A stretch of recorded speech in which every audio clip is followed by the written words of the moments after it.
Good morning. Welcome to Glass by Matt. What I have for you this morning is we're going to take some clear borosilicate rod, about 8 millimeter to start with, and we're going to accent with some various colors that I have here, and we'll see what happens. So what I have here is my Carlisle torch. I have it set up with an oxidizing flame. That means there's a lot of oxygen and not as much gas running through it. You can usually tell an oxidizing flame by the incredible blue color that it emits, as opposed to a softer flame, which would be something more like that. You see, there's a lot of yellow in there. So we're going to put it down here. This is a neutral flame, it's considered. We're going to start off by heating up our tubing, our rod here, excuse me. And borosilicate is very forgiving in terms of it getting heated up. Usually, you would have to start with a very soft flame if you were working with a softer glass, such as, say, Moretti, and you then have to slowly crank in your oxygen, make it more neutral, and then you could eventually bring it into a strong oxidizing flame. Borosilicate, especially clear, works beautifully in any of these flame conditions, and that's primarily because it has a very low coefficient of expansion. As a result, it can be worked, cooled, reheated, worked again, whereas something such as Moretti, which has a very high coefficient of expansion, I believe it's 90 or 91, I'll post the science behind that another time, but with such a large coefficient of expansion, once you've worked the piece, it has to go right into the oven. If you try to heat it again, it'll crack on you. Sometimes it'll even crack violently and explode in your hand. So, what we're basically doing here is working the rod into a nice gather. And a gather is just a term for a clump of glass that's formed on the end of your rod. And this can go faster if we want.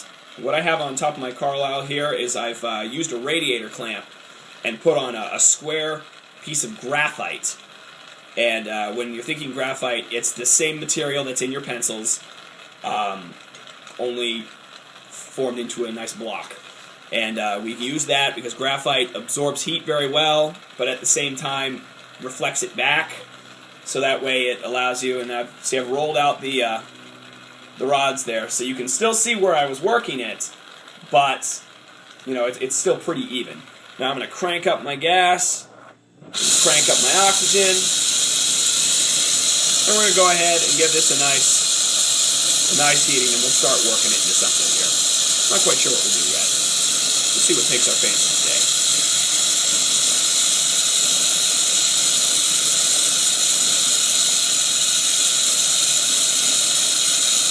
Okay, I think that's enough of a gather. Pull it out of the heat.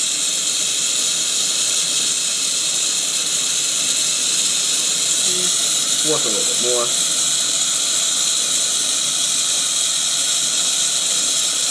Now you notice that I keep on, there are times when I spin my hands a lot, and there are times when I don't spin them at all. And depending on what you're making and how you want it to look, that's what you'll do. Glass is one of those beautiful materials that's very, very subject to the forces of gravity. So the hotter it gets, and the soupier it is, the more it likes to travel to the lowest point. And I would have to say that one of the most difficult things to kind of get your brain to understand when you're flame working is appreciating what those conditions are that make the glass soupy and getting it to travel in just the way you want. You have to turn at the right time. And as I said before, borosilicate, especially the clear, is very forgiving for this process. So you can heat, reheat, and as long as you're careful to not throw too much heat at it, you will be able to continue to work it without it devitrifying. Devitrifying is just when it starts to do a lot of bubbling. And usually when it starts doing that, the glass stops looking clear and pretty and really looks nasty. So, all right, now we've got what I usually consider a basic torso shape. You know, two bumps and sort of a bit in the center. So we're going to heat this one. I'll make this the front part of the torso. And I'm going to heat up the length of my rod here. and the torso itself, and we'll start working it. And we'll pull it out a bit. This part happens kind of slowly. If you pull too quickly, then the rod won't be thick. It'll start thinning out as it pulls, which is fine if that's what you're going for, but if you're trying to do something else, that's maybe not what you want. There, we got a nice gather here. Go ahead, keep that there. A lot of flame working is heating different areas and letting it cool, and then heating a new spot, and then pulling it out, and letting it cool, and repeating the process over and over again until you get what you want. Now what I'm going to do here, I had a pretty decent looking head there, but it's not quite the shape that I'm looking for. So I'm going to heat it on all sides, kind of bring it back, so it's a nice little warm dot right there. Now I'm going to heat just the front. I'm going to use this rod that I have here, and I'm going to start pulling it down, like that. Alright, let's heat that back up. Turn. And that's not too bad, actually. I like that. So now let's kind of give the rest of the body a bit of a blast of heat. As I said before, and I'll say this multiple times, borosilicate is very forgiving, so you really don't have, when it's small like this, you don't have to reheat it constantly. But it's always a good thing, especially if you're just beginning and you need to get your practice in. It's always a good thing to just, after you've made another part of the piece, you just go back and give the whole thing a quick blast of heat. Because if it cools down too much and then you hit it with heat, it's done. It will not survive even with a beautiful material like this borosilicate. So now, we're going to go over here, and what have I got here? I've got this nice cobalt blue. Now this isn't a, this is a cobalt blue that's been made using silver, and as a result of that, it's a striking color. Striking meaning that it has certain metals in it, namely in this case silver, that cause it to form different colors depending on what flame type it's worked in. And silver is a very interesting metal when it comes to how it behaves with glass. Namely in that, and I'm going to go ahead and touch that there and pull it out. Silver, when it heats up, likes to form little groups of more silver, which alters the color. Now, unlike other colors, silver doesn't necessarily like to spread back away from its friends. It likes to stay together with its friends.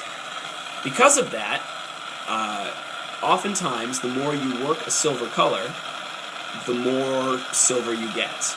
It doesn't redistribute like, say, copper. So that means that silver has to be worked very gently, or you have to work it extremely hot to get it to return to that cobalt state. Now if you look there, I'm not sure if you can see that very well, but what we've got here is a sort of greenish-gray color. What I'm going to do is I'm going to sharpen up my flame, and I'm going to see if I can blast that nice and bright white and get it to return to a different shade of color. Basically, I'm going to strike the color and then stretch it out.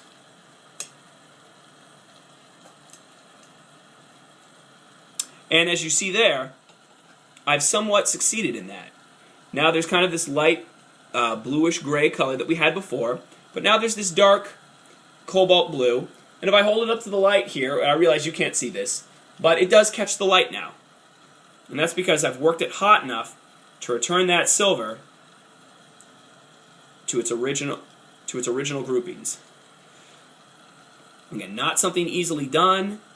Oftentimes, colors like this are encased in clear glass before they're worked. This tends to keep the color exactly where the user wants it, but that takes a lot of time. So we'll just use these, and if the color goes back to that gray one, whatever, it happens. Now we're going to go ahead and put some ears on this. Looks like we're coming out with a horse, so.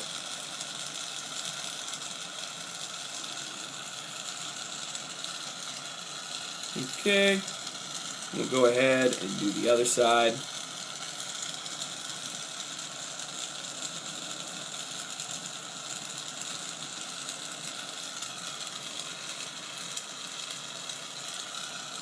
Those ears are kind of wide. I don't really like how they look, so I'm going to hit it with some heat. Stretch it up and back in.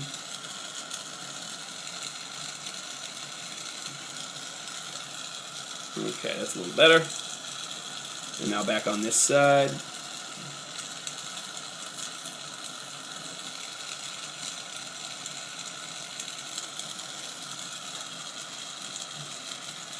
I actually pulled off a little too much on that one, so it's okay. This is the clear glass. It's a little bit more forgiving, like I said before. We'll heat it back up. And we'll just pull a little more slowly. And that's not terrible. Okay, we've worked a lot on this head, so let's give it a nice softer flame. Now this is what we call a flame anneal. It's a strong blast of heat. So we can add a little bit more oxygen, like that. Add a little less oxygen, whatever we like. And the idea is that you just kind of keep a piece out here at the very edge of the flame, and you're not trying to heat the glass up too much. Just trying to get the whole surface area a nice even heat. Okay, and then we'll back off our gas. Return to here. Okay. Get a little bit more. That's better. All right. And it looks like the cobalt there is seeming to hold its color fairly well, which is good. That makes me happy. It doesn't always turn out like that. So what we're going to do now is draw out the front legs. So we're going to go ahead and heat up a large area of this stick rod here. And I'm going to use the switch positions here and heat up the front chest area of the horse. Get it nice and hot. I want to make sure these things stick well. If they don't stick well, you're not necessarily going to be able to go back and re-pull them. All right, now we're going to heat up the rod a bit. Pull it on out. I'm making sort of a trotting motion. And pull it off. Now let's heat it up there. There we go. There's our first leg. Now look it over. You've joined it on, but make sure you look it over. Make sure you don't have any sharp angles along this area that aren't worked in. Because if they aren't worked in, I'm telling you now, when you move on to other parts of the piece, that's the first spot that's going to crack. The leg is not as thick as the body, so it's going to cool faster. And when you have hot and cold glass touching each other, the cold glass is going to lose out every time. Alright, let's get it nice and hot. Okay. Start to stretch it out. And when you're stretching out the legs, you actually want to keep your heat on the rod that you're using to pull the leg out. Alright, let's heat this whole thing back up. The glass will travel up. The glass likes to recoil back in on itself. So you see? Now you've got a nice, fancy-looking horse there. And give it a good look over. Make sure the legs look right together. If they don't look right, you want to go ahead and heat it up, pull a little bit off, and then try it again. If the legs don't look right together, then there's not much you're going to be able to do to fix that. And I see I'm now liking that shorter leg, and I don't really like this bent one as much. I feel like there's too much on there, so I'm going to pull some off. There we go, and heat that up there. It creates kind of a hook. There, and I see now those legs, they look a lot more balanced. So, bang this off into our junk tin. Let's give this a blast again. And as I said, it probably really doesn't need this, but it's a good practice all the same. Nice and heated up. Okay. Now, we got to move on to the back of the horse, and obviously that's where this other stick rod is. So, what we're going to do is we're going to take this one, and we're going to heat it up. Nice and white hot. And then what we're going to do is we're going to pull it out of the flame. We're going to let it cool for a split second or two, and then we're going to mash it into the horse. Boom.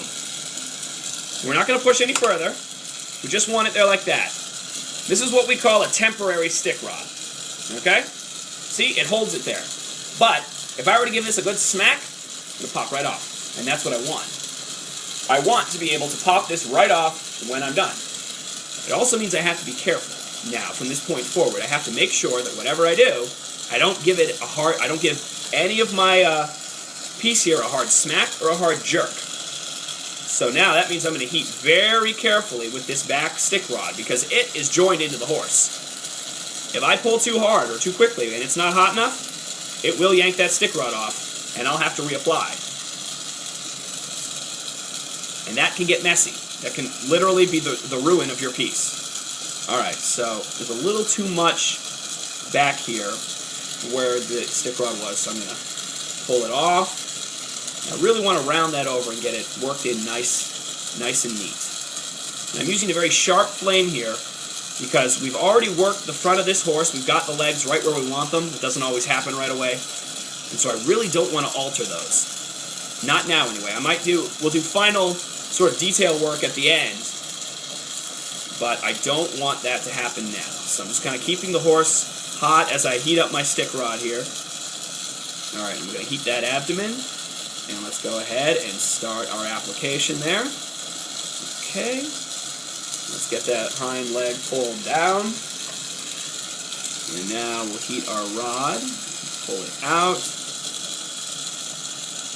And there. I like that.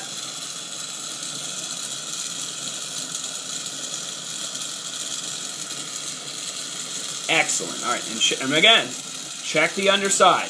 Make sure that leg is worked in good. Sharp angles, it's going to be the ruin of your piece. I cannot stress that enough. Whether you are a professional or an amateur. The pros, you might not even see them do it. They do it so quickly, or they just know after years and years of doing it. But you got to make sure that those joints are good and tight. Nice and tidy and neat. Okay. So let's get this back area hot. And this is a tough one now, because obviously every time I throw heat at this, I have a chance at altering one of the legs. So I'm going to get the stick rod extra hot this time, and I'm going to plop it right on there. And basically what I'm trying to do is use the heat from my rod to make sure that the leg joins on this time. Okay, we'll pull it back and down. Pull it off. Alright. Well, this is going a lot better than I expected. I'll tell you what. I'll be right honest with you. This is not something... see, here we go. So now we got to alter this leg. It came out a little too much thicker than the other leg did. So let's join it up here. And we'll let it cool. And we'll pull it out. And you might spend a lot of time with that. With these legs. You want to make them look pretty good here. You want them to look as even as possible. If you get one that works and one that doesn't, you might spend a little bit of time messing with it. Don't be discouraged. Take your time. Work the piece a little further out from the flame here. That way it gets hot, but not so hot that it gets out of your control. As soon as it gets out of your control, you're going to have problems. Let's heat the rod. Work it back to the thickest part of your leg and go from there. Alright, that's a little thick. Let's stretch it out a bit more. Okay. Alright, now those are looking pretty even. Let me heat that up so we get a hoof. There you go, that looks pretty good. Alright, let's blast it. Now don't worry about your stick rod. Because we got it nice and hot, it's not going to crack off when you expose it to this heat. And believe me, we could, if we were doing a private lesson, we would spend probably 30 minutes or more just on learning how to properly do a stick rod. Because if an improper stick rod at the wrong time, I've had that happen. Beautiful pieces, you're about to add the final bit, stick rod pops off when you throw it in the heat, piece ruined. Because when it hits the ground, you ain't saving it. Okay? That looks nice and good. We've got a good bit of heat.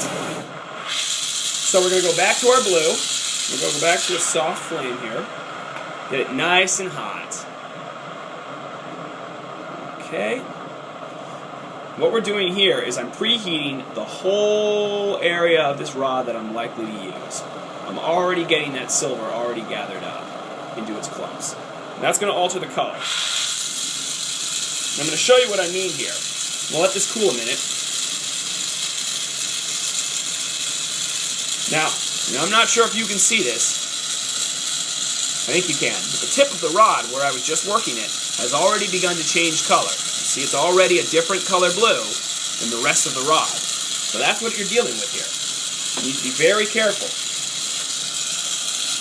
And unlike other colors, silver, when it strikes in the oven, strikes very differently. There are whole articles on it. There's a company called North Star Glass, and this really isn't a promo for them, but they are who I tend to purchase my striking colors from. And so if you want to talk to somebody who can really, really educate you on striking colors, they're your guys. They know what they're doing. Okay, I'm going to pull that down. Now I'm going to tighten up my flame here, get it nice and sharp, and I'm going to go in there and I'm going to work that seal right there. I really want to make sure that tail's not going to pop off on me. Okay, we'll come in here.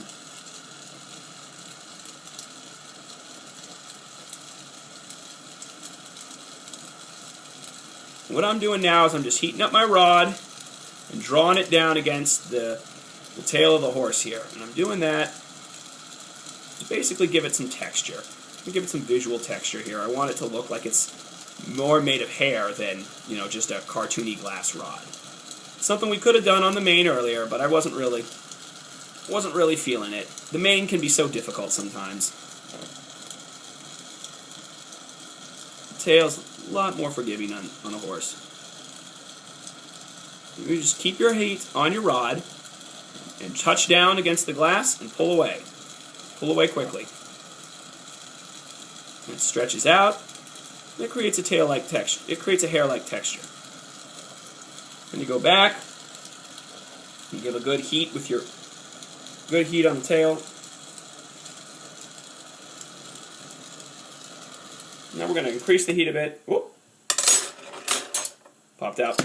Happens sometimes, no biggie.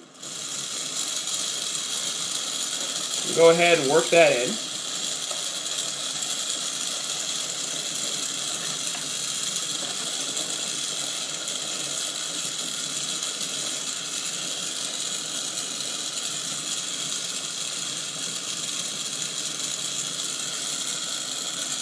Alright, now that tail's looking a little bit too thick, even for the horse that it's on. So, we're going to heat up the end here and pull some off.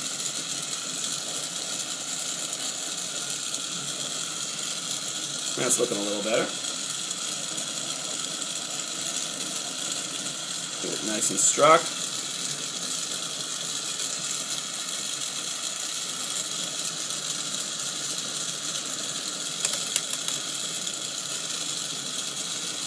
Alright, now let's hit it with the heat.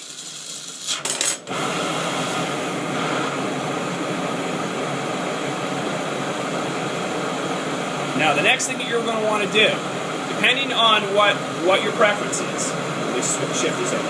Now, I'm the kind of artist, I much prefer to have my pieces be able to stand alone. Some people, they prefer to make little mounts for them to stand on. It's really your preference. So, you're not really going to be able to see this on the camera.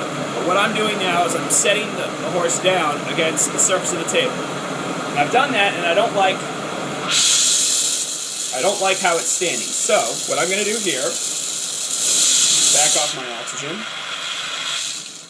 get to a nice small flame here. What I'm going to do is I'm just going to take this clear rod, and I'm not even going to work. I'm just going to lightly heat the leg. And actually, I'll make a soft flame. That'll probably be a little better. Yeah. Nice soft flame. I'm just going to heat the leg a little bit, and I'm going to tap it out. Just to get the shape I want. Now, it's very important when you do this, whether it be the front legs or the back legs, that you look very carefully at how the leg is sitting compared to the rest of the horse, or whatever animal you do. Because if it doesn't look right, I've done pieces where I got the legs to sit just right, the horse was well balanced, and I thought, yay, I've done it. And what you ended up with when you were finished was a horse that was leaning too far to one side or another. Now my test tends to be, and actually in the camera what you can see there is you can see the stick rod right here. That's the horse standing up on its own. Now this stick rod weighs the same if not more than this horse. So the fact that it's able to stand up with this rod on it is a clear indicator we've done it right. So, we'll give this another blast of heat. A little more oxygen. I'm going to focus this one on the body of it. Try to avoid those legs. I know they've been worked recently. Okay, I'll do the legs real fast. Ultimately, you're going to want to throw this in the oven. And now, time for the finish. So what I've got here is a Kelvar glove. It's a flame-resistant material. It's still flammable. It's also heat-resistant. And what I'm going to do is I'm going to take this horse, and I'm going to tap the stick rod. And if I've done it right, it should pop right off onto the glove. Boom. There it goes. Now, one of the things I noticed here is in the process of doing that, one of my legs decided that it wanted to pop off too. That's no problem. What I'll do quickly here is turn back on my flame, and this happens. Just get a little flame here. Oh, that's a little too big. There we go. And I'm just going to heat this up, bring the horse over here, and I'm just going to stick it down right on it, and pull it right back up, and we'll fix the leg. No problem. Okay. I'm going to stick it down on the tail, I think. Bada bing, bada boom. Piece comes up like that. Okay, let's heat it up. Get our rod here. And that can happen for any number of reasons. Oh, it hit the table wrong. The leg wasn't properly annealed. There was strain in it. Any number of reasons. It's not the end of the world. I'm a firm believer in trying to save pieces, even if they're not necessarily salvageable. I just like doing it. Okay. So let's pull that back out.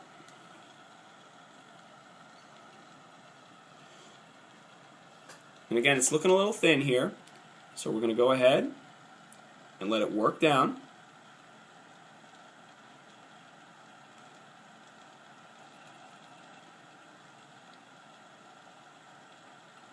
Okay, looks good. Let's throw the heat on the glass rod there and pull it out. And sometimes if you have a lot of glass, just give it a long pull, and that should square you away. Okay. Now, obviously because we've now altered the leg, we've got to make sure that it's going to sit flat, or as flat as we can make it. And I've just popped off the other stick rod, and it looks like it's going to hold.